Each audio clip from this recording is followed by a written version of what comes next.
என்னங்க மேட்ச் இது? சும்மா நெஞ்சே சும்மா படபடன்னு அடிச்சுக்குது. அபிஷேக் சர்மா போட்டு அவரோட மொத்த கொலவெறியும் நியூசிலாந்து பவுலர்கள் மேல காமிச்சுட்டாரு. ஓடிஐ சீரிஸ்ல நம்ம வாங்குன அடிக்கு ஒட்டுமொத்தமா திருப்பி இன்னைக்கு அபிஷேக் சர்மா குடுத்துருக்காரு.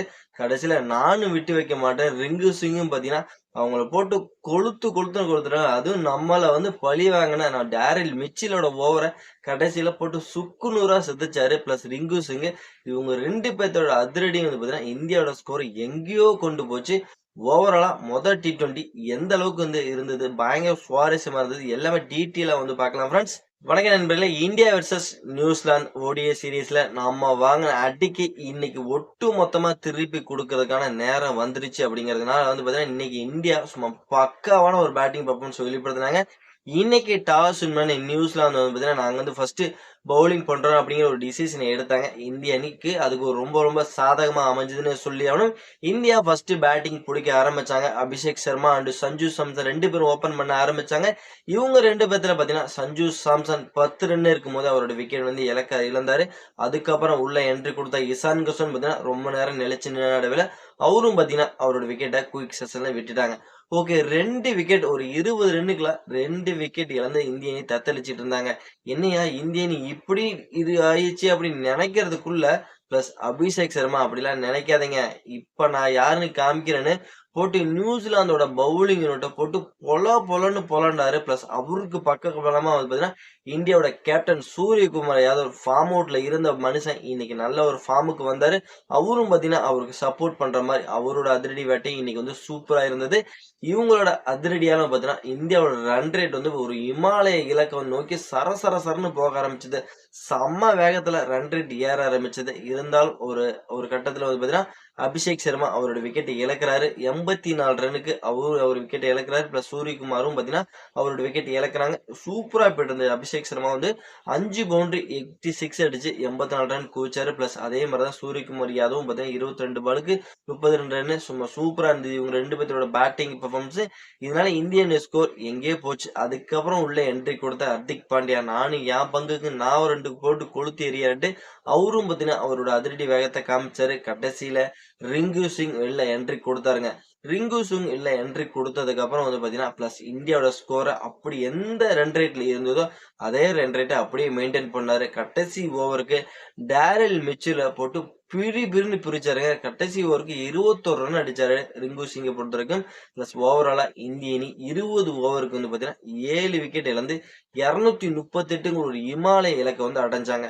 ஓகே, 239 ரன் அடிச்சா அந்த வெற்றி இலக்கோட ஆட ஆரம்பிச்ச நியூசிலாந்துக்கு பாத்தீங்கன்னா ஆரம்பத்துல இருந்தே ஒரு அதிர்ச்சி காத்துட்டு இருந்தது.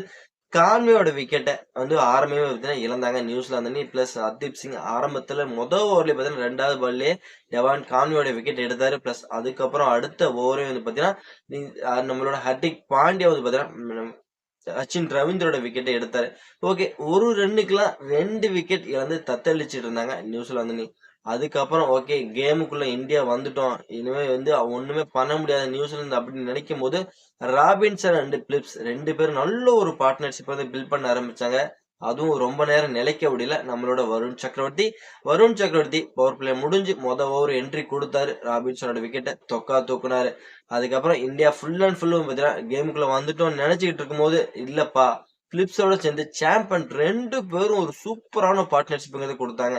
நம்ம சைடு இந்தியன் சைடு பாத்தீங்கன்னா அபிஷேக் சர்மா எந்த அளவுக்கு ஒரு ருத்ர தாண்டவம் ஆடுனாரோ பேட்டிங் பெர்ஃபார்மன்ஸ்ல, அதே மாதிரி நியூசிலாந்தை பொறுத்த வரைக்கும் பாத்தீங்கன்னா பிலிப்ஸ் ருத்ர தாண்டவம் ஆடினாரு. இந்தியாவோட பவுலிங் யூனிட்ட சும்மா சுக்கு நூறா பிரிக்க ஆரம்பிச்சாரு. நாலா பரவும் பறக்க விட்டாரு. 6 பவுண்டரின்னு சும்மா தெறிக்க விட்டாரு. ஓவராலா பாத்தீங்கன்னா பிலிப்ஸோட ரன் வேட்டையும் பிளஸ் அவருக்கு பக்கபலமா சாம்பனோட ரன் வேட்டையும் பயங்கரமா இருந்தது. எங்கடா இவங்க ஜெயிச்சிருவாங்களோ, இவங்க அடிக்கிற அடியை பார்த்து நமக்கே கொஞ்சம் பீதி கிளப்பிடுச்சு. இவங்களும் ஜெயிச்சிருவாங்களாட்டுக்கு இவ்வளவு ரன் அடிச்சு வேஸ்டா போயிருமா அப்படின்னு நினைச்சிட்டு இருக்கும்போது அப்பதான் மனுஷன் அக்சர் பட்டேல் வந்தாரு. உள்ள என்ட்ரி கொடுத்ததுமே பாத்தீங்கன்னா பிலிப்ஸோட விக்கெட்டை எடுத்தாரு. 78 ரனுக்கு பிலிப்ஸ் அவரோட விக்கெட்டை இழந்தாரு. அதுக்கப்புறம் பாத்தீங்கன்னா அதுக்கு அடுத்த ஒரு வருண் சக்கரவர்த்தி சாம்பியனோட விக்கெட்டை எடுத்தாரு. சாம்பியன் 39 ரன் அவரும் விக்கெட்டை எடுத்து போடாரு. அதுக்கப்புறம் டேரில் மிச்சல் அவங்களோட கேப்டன் 2 பேரும் பாத்தீங்கன்னா ஒரு பார்ட்னர்ஷிப் பில்ட் பண்ணாங்க. இருந்தாலும் அவங்களால அந்த வெற்றி கனியை பறிக்க முடியல. கடைசியில ஓவராலா நியூசிலாந்து பார்த்தீங்கன்னா 7 விக்கெட் இழந்து வெறும் 190 ரன் தான் அடிக்க முடிஞ்சது. 48 ரன் வித்தியாசத்துல இந்தியா இந்த 2026ல முதல் T20 சீரிஸ்ல முதல் வெற்றியோட ஆரம்பிச்சிருக்காங்க. இந்த வெற்றிக்கெல்லாம் பார்த்தீங்கன்னா நம்ம ஓடிஐ சீரிஸ்ல தோல்வி அடைஞ்சதுக்கு இது ஒரு தக்க பதிலடி நியூசிலாந்துக்கு கொடுத்துருக்காங்க. நம்ம வந்து சொல்லி ஆகணும். பழிவாங்கப்படலாம். இப்ப ஆரம்பிச்சிருக்கோம். இந்த ஓடிஐ சீரிஸ் 5 T20 மேட்சஸ் சீரிஸ்ல இப்ப இந்தியா 1-0 அப்படின்னு முன்னிலை வைக்கிறாங்க. 2வது T20 மேட்ச் நாளைக்கு மறுநாள் நடக்க போகுது. அதுலயும் இந்தியா வெற்றியோட தான் தொடங்குவாங்க. இந்தியா 2-0 தட்டி தூக்குவாங்க அப்படிங்கிறது என்னோட கருத்தா இருக்கு. பிளஸ் நீங்க சொல்லிருங்க இந்தியா இந்த மேட்ச் ஜெயிச்சதை பத்தி நீங்க என்ன நினைக்கிறீங்க அப்படிங்கறத மறக்காம நம்மளோட கமெண்ட் செக்ஷன்ல கமெண்ட் பண்ணிட்டு மறக்காம இந்த வீடியோ பிடிச்சா லைக் பண்ணி ஷேர் பண்ணி உங்க சப்போர்ட்டிவ் ஆதரவு கொடுத்தீங்கன்னா ரொம்ப ரொம்ப யூஸ்ஃபுல்லா இருக்கு. நம்ம வந்து நெக்ஸ்ட் வீடியோ பண்ணலாம். Bye bye friends.